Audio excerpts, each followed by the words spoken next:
블라디미르 푸틴은 치명적인 실수를 저질렀습니다. 그는 군복을 입고 화면에 나타나 위협했습니다. 평화를 원하지 않는다. 우리는 특별 군사작전의 모든 목표를 군사적 수단으로 달성할 것이다. 그는 발전소를 공격하여 키예프를 어둠과 추위에 빠뜨리려 했습니다. 그러나 그것은 부메랑처럼 되돌아와 러시아를 강타했습니다. 우크라이나의 복수는 파괴적이고 즉각적이었다. 모스크바의 산업 거대 기업인 보스크레센스크 화학 공장이 신비롭고 무서운 폭발로 불길에 휩싸였다. 그 직후 러시아의 핵 엘리트를 밝히는 세르푸호프 변전소가 폭파되었다. 러시아 관리들은 이를 기술적 결함이라고 부를 수 있지만 군사 분석가들이 지도를 볼 때 그들은 사고가 아니라 무섭도록 정밀한 복수의 패턴을 봅니다. 사건의 진원지는 모스크바에서 남동쪽으로 80km 떨어진 곳에 위치한 보스크레센스크 광물 비료 공장으로 러시아 산업의 중추를 형성하고 있습니다. 겉보기에는 단순한 농업시설처럼 보이지만 이 복합단지는 러시아 전쟁 기계의 필수적인 황산과 폭발성 원료 생산의 주요 중심지 중 하나입니다. 오센티 분석가들과 지역 보고서에 따르면 화재는 공장의 가장 중요한 부서인 황산 생산 작업장에서 시작되어 빠르게 확산되었고 시설을 마비시켰다고 확인합니다. 군사 용어에서 황산은 단순한 화학 물질이 아닙니다. 그것은 TNT 생산의 중추입니다. 산이 없으면 폭발물 생산이 중단됩니다. 화재가 이 특정 작업장에서 발생했다는 사실은 천연가스 누출의 가능성을 완전히 배제합니다. 이는 러시아 포병의 탄약 공급망에 대한 전략적 타격으로 복구하는 데 몇 달이 걸릴 것입니다. 그러나 반대편에는 러시아 시민들이 있습니다. 모스크바 지역의 지역 주민들은 사건 직후 소셜미디어에 당황한 메시지를 공유하기 시작했습니다. 러시아어를 말하기. 금속성이고 자극적이며 톡 쏘는 화학 냄새가 공중에 떠들고 있다고 보고되었습니다. 지역 주민들이 목 통증, 눈의 화끈거림, 호흡곤란으로 의료 도움을 구하는 동안 당국은 침묵을 지켰습니다. 그러나 모스크바 지역의 혼란은 거기서 끝나지 않았습니다. 보스크레센스크가 불길에 휩싸인 동안 두 번째 전략적 공격이 세르푸호프에서 발생했습니다. 대규모 변압기 화재가 발생하여 도시의 절반이 즉시 암흑에 빠졌습니다. 크라스니 텍스틸시크와 볼셰비크 정착지는 어둠 속에 남겨졌고 영하 20도에서 난방이 끊겼습니다. 그러나 여기서 주목할 만한 세부 사항은 불타고 있는 오카 변전소의 위치입니다. 이 에너지 시설은 민간 주택에 전력을 공급할 뿐만 아니라 전략 미사일 부대 군사 아카데미에서 불과 3.5km 떨어진 곳에 위치해 있습니다. 러시아의 핵 억제력을 관리하는 장교들이 훈련받는 이 캠퍼스의 에너지 보안이 위협받았다는 사실은 공격이 무작위가 아니며 러시아의 가장 민감한 군사 신경 중심이 표적이 되었음을 나타냅니다. 모스크바에서 이러한 사건들이 어떻게 전개되었는지에 대한 비밀의 장막은 아직 완전히 벗겨지지 않았습니다. 그러나 현장 데이터는 보이지 않는 손이 작용하고 있음을 시사합니다. 이러한 작전 뒤에는 자유군단, 화염운동, 그리고 러시아 내에서 성장하며 푸틴 정권에 맞서 무장하고 있는 지역, 파르티잔 세포로 구성된 네트워크가 있을 수 있습니다. 우크라이나 정보국장 키릴로 부다노프의 긴 팔은 이러한 지역 그룹의 정보, 암호화된 통신, 그리고 물류 지원을 제공할 수 있습니다. 만약 이러한 사건들이 일련의 사보타주라면 사보타주의 구조는 세 단계로 작동합니다. 첫 번째 단계는 디지털 정찰과 타겟팅입니다. 위성 이미지와 소방 동맹국들로부터 얻은 사이버 정보를 사용하여 우크라이나는 러시아의 가장 취약한 지점을 식별합니다. 시스템이 붕괴되도록 어디를 공격해야 하는가? 라는 질문에 대한 답이 여기에서 발견됩니다. 두 번째 단계는 내부로부터의 침투입니다. 러시아 내의 부패와 정권에 대한 반대는 우크라이나에게는 행운입니다. 공장에서 일하는 단체제 직원, 경비원 또는 단순히 돈이 필요한 직원이 보안 프로토콜, 교대 근무 변경, 사각지대를 유출합니다. 세 번째 단계는 정밀한 실행입니다.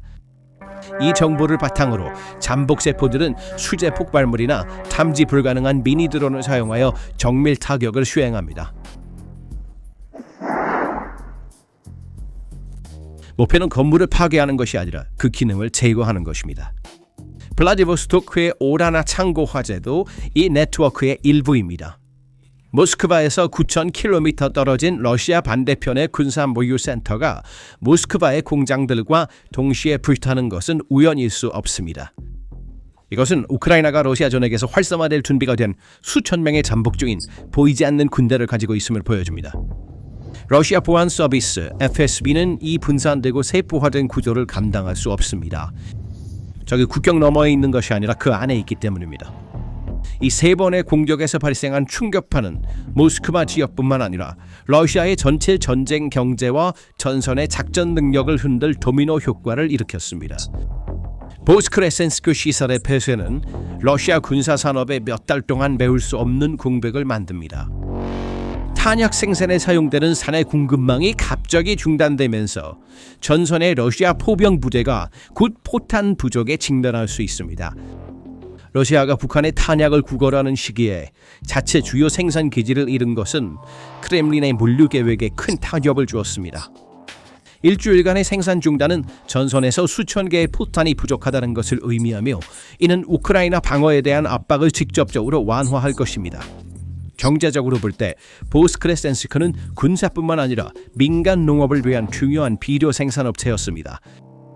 러시아 경제가 제재의 그림자 아래에서 생존하기 위해 고군분투하는 가운데 농업 부문의 중추인 비료 생산 중단은 식량 가격 급등과 다가오는 수확철의 부족 위험을 초래할 수 있습니다. 전쟁의 비용은 더 이상 군사비 지출에만 국한되지 않습니다. 그것은 러시아 국민의 부엌, 식탁, 그리고 주머니에 반영되는 위기 소용돌이로 변하고 있습니다. 유독 가스로 인해 공장 주변 정착지에 사는 민간인들이 겪는 공포와 건강 우려는 전쟁의 먼 사건이라는 인식을 깨뜨렸습니다. 사람들은 국가가 그들을 보호할 수 없다는 것과 가장 전략적인 시설조차 하룻밤 사이에 사라질 수 있다는 것을 직접 목격했습니다. 화재의 지리적 분포를 조사한 결과 이 파도 효과가 모스크바에만 국한되지 않고 러시아 극동 지역까지 확장되었음을 보여줍니다. 블라디보스토크에서 모스크바에서 9,000km 떨어진 곳에 있는 오라나 부대 뒤에 물류 창고가 불타는 것은 혼란이 전국에 퍼졌다는 증거입니다. 공식적인 주장에 따르면 그것은 가구 창고였다고 하지만 현장의 군사 활동과 화재의 강도로 인해 반박됩니다. 블라디보스토크는 러시아의 태평양 관문이자 북한에서 오는 탄약의 입구입니다. 이곳에서의 화재는 러시아 동부 공급망에 병목 현상을 일으켜 물류의 심장마비를 초래할 것입니다. 전쟁의 지리는 이제 국경을 모릅니다. 모스크바에서 블라디보스토크까지 어디든지 잠재적인 전선입니다.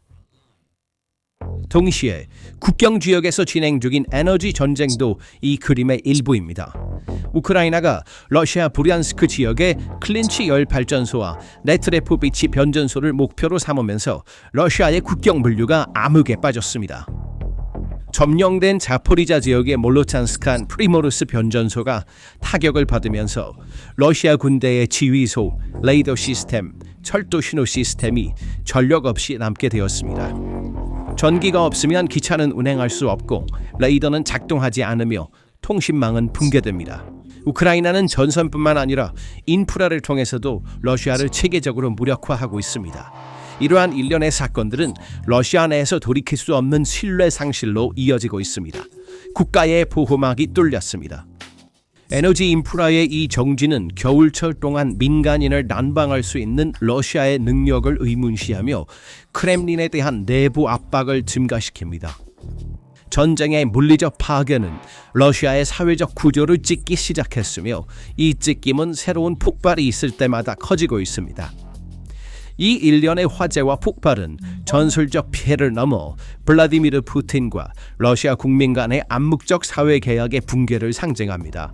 푸틴 권력의 기반은 항상 나에게 복종하면 나는 당신에게 안전과 안정을 제공하겠다는 단순한 약속에 기반을 두고 있었습니다. 그러나 보스크레센스크에서 연기가 피어오르고 세르포호프가 어둠에 빠지면서 이 계약은 수백만 명의 눈앞에서 찢어졌습니다. 전쟁이 시작된 이후 러시아 선전이 만들어낸 난공불락의 요새라는 환상은 자국 수도의 산업 거인들을 보호하지 못하는 정부의 무능력으로 산산이 부서졌다. 러시아에는 더 이상 후반기라는 것이 없습니다. 전쟁은 모든 러시아 시민의 문턱까지 스며들어 그들이 숨쉬는 공기 속에까지 들어왔습니다. 이 사건들로 인해 심리전의 방향이 극적으로 바뀌었습니다. 한때 두려움이 키예프의 거리를 배회하던 것이 이제는 모스크바의 고급 주택가와 크렘린의 복도로 옮겨갔습니다. 러시아 사람들은 텔레그램 채널과 소셜미디어에서 화학 냄새, 정전, 보안 취약점에 대해 불평하며 모든 것이 통제되고 있다는 국가 언론의 이야기를 더 이상 믿지 않습니다. 이 불신의 분위기는 사회에 싸우려는 의지를 꺾을 수 있는 가장 위험한 바이러스입니다. 사람들이 국가가 우크라이나 드론이나 파괴 공작본으로부터 자신들을 보호할 수 없다는 것을 깨달을 때 복종은 공포와 의문으로 바뀝니다. 전략적 차원에서 우크라이나의 움직임은 러시아가 방어 교리를 변경하도록 관여하고 있습니다. 모스크바는 수도와 산업시설을 보호하기 위해 전선에서 공군 방어 시스템과 보안 병력을 내륙으로 이동시켜야 할 수도 있습니다. 이는 전선의 군대가 공중 지원 없이 남겨져 우크라이나 군대에 새로운 기회를 열어줄 것입니다. 우크라이나는 러시아를 딜레마에 빠뜨리고 있습니다. 전선을 지키면 후방기 불타고 후방을 보호하려면 전선을 약화시켜야 합니다. 이것은 러시아에게 패배의 시나리오입니다. 그러나 푸틴의 전략은 간단했습니다. 우크라이나를 얼려서 점령하는 것이었습니다. 실제로 키예프의 상황은 심각합니다. 사람들은 며칠 동안 전기, 물, 난방 없이 지내고 있습니다. 러시아 미사일과 드론이 1월 15일 밤에 키예프를 어둠 속으로 몰아넣었습니다. 그러나 이 압박에 굴복하는 대신 키예프 사람들은 불굴의 장소에 모여 서로 뭉치며 저항하고 있습니다. 물류관리자 엘린이 촛불이 켜진 주방에서 말하길, 그들은 우리가 항복하기를 원하지만 그들은 잘못 생각하고 있습니다. 러시아 미사일은 건물을 파괴할 수 있지만 우크라이나 국민의 의지를 꺾을 수는 없습니다. 키예프의 어둠은 항복의 상징이 아니라 완강한 저항의 상징이 되었습니다. 반면에 모스크바의 상황은 정반대입니다. 저항이 아니라 혼란과 혼돈이 지배하고 있습니다. 러시아 국민들은 국가가 그들을 보호할 수 있는 능력에 대한 신뢰를 잃고 있습니다. 젤렌스키의 러시아는 이 나라를 꺾을 수 없다는 경고는 단지 슬로건이 아니라 현장의 현실이다. 결국 블라디미르 푸틴의 우크라이나를 얼리고 어둠에 빠뜨리려는 전략은 치명적인 부메랑처럼 러시아의 심장을 강타하며 역효과를 냈습니다. 모스크바의 가장 중요한 화학 공장이 유독 가스로 하늘을 채우면서 전략 미사일 기지는 암흑에 빠졌고 무적의 신화는 무너졌다. 우크라이나에 보이지 않는 손이 러시아의 가장 보호받고 가장 비밀스러운 지역에 침투하는 데 성공했다. 보스크레센스크의 산성 웅덩이, 세르푸호프의 변압기, 블라디보스토크의 창고, 모두 우크라이나의 장거리 치명적인 정보 능력을 증명합니다.